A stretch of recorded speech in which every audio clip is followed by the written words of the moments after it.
की जय, बोलो वे सब संतन की जय। आइए कार्तिक मास कथा का 34वां अध्याय प्रारंभ करते हैं। कथा प्रारंभ होते हैं, सुनो श्रोतधर ध्यान। श्री राम ते लक्ष्मण जानकी, सदा करो कल्याण। सियावर राम जय जय राम, मेरे प्रभु राम जय जय राम। भज मन नारायण नारायण नारायण, भज मन नारायण नारायण नारायण, भज मन नारायण नारायण नारायण, भज मन नारायण नारायण नारायण। लक्ष्मी नारायण नारायण नारायण, लक्ष्मी नारायण नारायण नारायण, भज मन नारायण नारायण नारायण, भज मन नारायण नारायण नारायण। बोल श्री विष्णु भगवान की जय, बोल शंकर भगवान की जय, बोल मात गंगा देवी सदा ही जय, बोल कार्तिक भगवान की जय, तुलसा महारानी की जय, गौ माता की जय।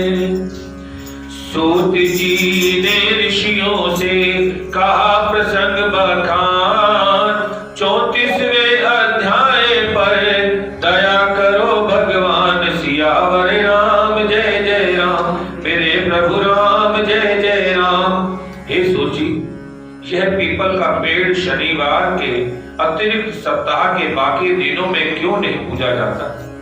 सूर्य ने कहा, समुद्र का मंथन करने से जो रत्न देवताओं को मिले, उनमें से देवताओं ने लक्ष्मी और वस्तु भमणी भगवान विष्णु को दे दी थी।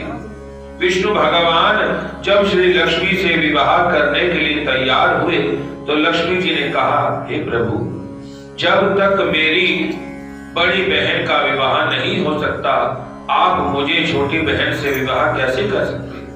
इसलिए आप पहले मेरी बड़ी बहन का विवाह करा दीजिए, बाद में मुझसे विवाह कीजिए, क्योंकि यह प्राचीन नियम है। सूजी बोले, लक्ष्मी जी के ऐसे वचन सुनकर भगवान विष्णु ने लक्ष्मी जी की बड़ी बहन का विवाह उद्दालय ऋषि के साथ करा दिया। वह अलक्ष्मी बड़ी क्रूर थी, उसका बड़ा मुख, चमकते हुए दांत, वृद्धा के समान शरीर, बड़े बड़े नेत्र और रूखे बाल थे। महर्षि उद्दालक भगवान विष्णु के आग्रह पर उससे विवाह कर उसे वेद मंत्रों की ध्वनि से गूंजाते हुए अपने आश्रम ले आए। वेद ध्वनि से गूंजती हवन के पवित्र धुएं से सुगंधित उन ऋषियों के मनोहर आश्रम को देखकर वह बहुत दुखी हुई। उसने महर्षि उद्दालक से कहा, इस आश्रम में वेद ध्वनि हो रही है, अतः यह स्थान मेरे लिए रहने योग्य नहीं है, इसलिए तुम मुझे किसी दूसरी जगह पर ले जाओ। उनकी बात सुनकर महर्षि उद्दालक ने कहा कि तुम यहाँ पर क्यों नहीं रह सकती, और तुम्हारे रहने योग्य दूसरी जगह कौन सी है, यह मुझको बताओ। अलक्ष्मी ने कहा, जहाँ पर वेद की ध्वनि होती हो, अतिथियों का सत्कार होता हो, यज्ञ आदि होते हो, उस स्थान पे मैं नहीं रह सकती।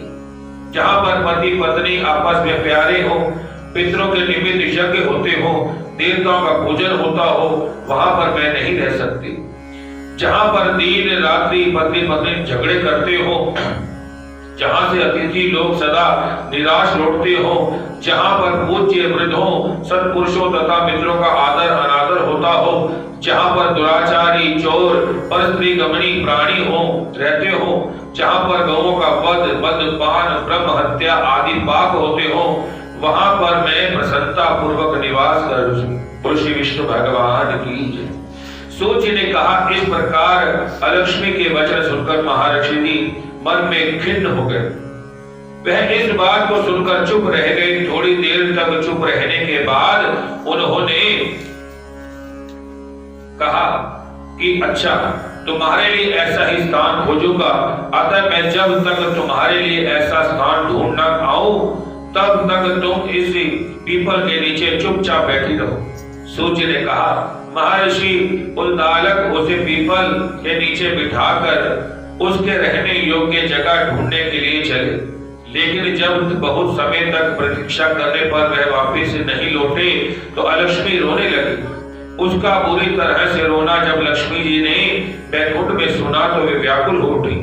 उन्होंने दुखी होकर भगवान विष्णु से कहा कि हे प्रभु, मेरी बड़ी बहन अलक्ष्मी पति के त्याग देने के अत्यंत दुखी हो गई है। हे नाथ, यदि मैं आपकी प्रिय पत्नी हूँ तो आप उसे आश्वासन देने के लिए उसके पास चलिए। पत्नी की प्रार्थना सुनकर कृपा सिंधु भगवान लक्ष्मी जी को साथ लेकर उस पीपल के पास गए जहां पर अलक्ष्मी बैठी रो रही थी।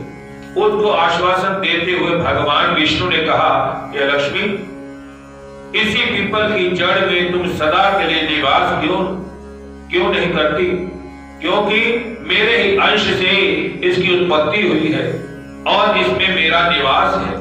प्रति वर्ष ग्रस्त लोग तुम्हारा पूजन करेंगे और उन्हीं के घर में तुम्हारी छोटी बहन निवास करेगी। और लक्ष्मी मैया की जय। स्त्रियों का विविध प्रकार का उपहार से तुम्हारा पूजन करनी चाहिए। मनुष्य को चाहिए कि वह पुष्प, धूप, दीप, गंध आदि से तुम्हारा पूजन करे, तभी लक्ष्मी जी उन पर प्रसन्न होगी।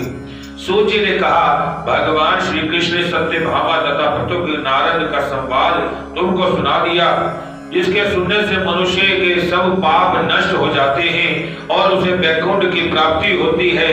अब तुमको जो पूछना है उसको पूछ सकते हो, उसको विस्तार से कहूंगा। सूत जी की बात सुनकर शौनक आदि ऋषि महर्षि थोड़ी देर तक प्रसन्न चित्त से वहां बैठे रहे। बाद में वह श्री बद्री नारायण जी के दर्शन को चले गए। जो प्राणी इस कथा को सुनेगा और सुनाएगा वह इस संसार के संपूर्ण सुखों को भोग कर वैकुंठ धाम को प्राप्त होगा। श्री विष्णु भगवान की जय।